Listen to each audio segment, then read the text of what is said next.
পেটের সমস্ত গ্যাস যদি দূরীভূত করতে চান, মাত্র 3 মিনিটের মধ্যে, ঔষধ নয়, মাত্র 4টি ঘরোয়া উপাদানই আপনার গ্যাস, পেটের গ্যাস্ট্রিক একেবারে চিরতরে বিদায় নিবে ইনশাআল্লাহ। এই 4টি ঘরোয়া উপাদান, ঔষধ নয়, ঔষধ ভক্ষণ করতে হবে না। কারণ আমাদের একটু গ্যাস্ট্রিক হলে আমরা অমিপ্রাজল আছে, সার্জেল আছে, সেগুলো আছে, এই যেগুলো গ্যাস্ট্রিকের বড়ি, অর্থাৎ এগুলো আমরা কি করি, বক্ষণ করি। যার কারণে এই ট্যাবলেটগুলো বক্ষণ করার কারণে আমাদের কিডনি বিকল হয়ে যাচ্ছে, কিডনি নষ্ট হয়ে যাচ্ছে। একেবারে উত্তম যেই পদ্ধতিগুলো আছে, যেগুলো আল্লাহ তাআলা প্রাকৃতিকভাবে আমাদেরকে দিয়েছেন, এগুলো যদি আমরা বক্ষণ করতে পারি, নিয়মিত সেবন করতে পারি, পেটের গ্যাস্ট্রিক মাত্র কয়েক মিনিটের মধ্যেই দূরীভূত হয়ে যাবে। যেগুলো আমাদের ঘরে একেবারে হর হামেশা আমরা বক্ষণ করি, কিন্তু আমরা জানি না কিভাবে বক্ষণ করলে আমাদের গ্যাস্ট্রিক দূরীভূত হবে। শুধু গ্যাস্ট্রিক নয়, আরও যত অ্যাসিডিটির যত প্রবলেম আছে, হার্টের প্রবলেম, তারপর কিডনির প্রবলেম, এরকম যত অ্যাসিডিটির প্রবলেম আছে, সব কিছু আল্লাহ তাআলা মুক্তি দান করবে। গ্যাস্ট্রিক থেকেও চিরতর বিদায় পাবেন। তারপর কিডনি ভালো থাকবে, সব সময় ভালো থাকবে। তারপর হার্টও সবসময় ভালো থাকবে, ঠান্ডা কাশিও কখনো হবে না। 1 নাম্বার যেটা আমরা রান্নার কাজে ব্যবহার করি সেটা হচ্ছে জিরা। অর্থাৎ জিরা আমরা এমনভাবে ব্যবহার করি, এমন কিছু রান্নার মধ্যে এমনভাবে মশলা হিসেবে ব্যবহার করি, যার কারণে জিরার যেই উপাদানগুলো আছে, যে গুণাগুণগুলো আছে, সেগুলো নষ্ট হয়ে যায়।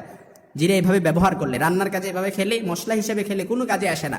অথচ এই জিরাগুলো যদি আপনি ভালো করে শুকিয়ে নেন, ভালো করে শুকিয়ে তারপর যদি এগুলো কুসুম গরম পানি, উষ্ণ পানির মধ্যে ভিজিয়ে নেন, তারপর ভালো করে মিশ্রণ করে আপনি যদি সকালবেলা খালি পেটে এই জিরা মিশ্রণ করে, জিরার গুঁড়ি মিশ্রণ করে আপনি খেতে পারেন, আপনার গ্যাস্ট্রিক চিরতরে বিদায় হবে, চিরতরে বিদায় হবে। ফিহি শিফা, এটা শিফা, এটা শিফা। আপনাকে বুঝতে হবে, এটার সাথে আপনি সূরা ফাতিহা পড়ে ফু দিয়ে তারপর খাবেন, গ্যাস্ট্রিক বিদায় হবে ইনশাআল্লাহ। কারণ সূরা ফাতিহা এটা হচ্ছে সূরাতুশ শিফা, এটা সূরাতুশ শিফা।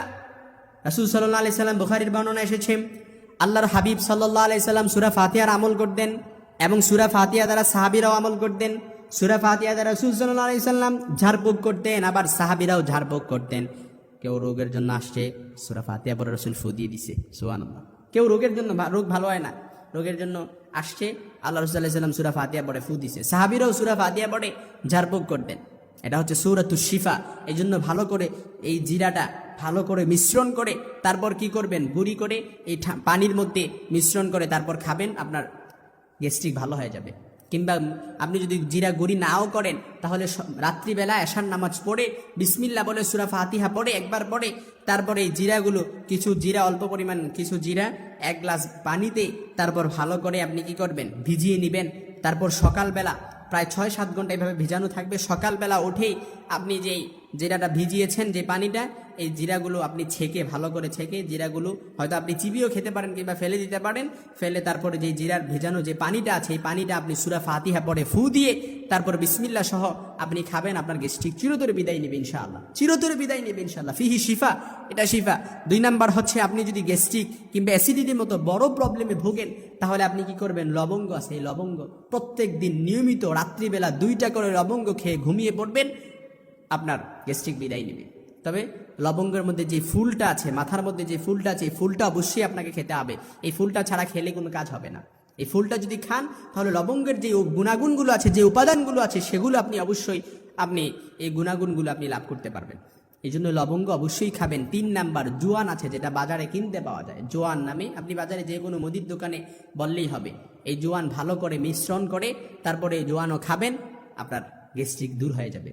আপনাকে অমিপ্রাজল, এগুলো যে গ্যাস্ট্রিকের যেই ট্যাবলেটগুলো আছে, এগুলো বক্ষণ করতে হবে না। এগুলো বক্ষণ করলে আপনার কিডনি আস্তে আস্তে বিকল হয়ে যাবে, যদি নিয়মিত আপনি বক্ষণ করেন।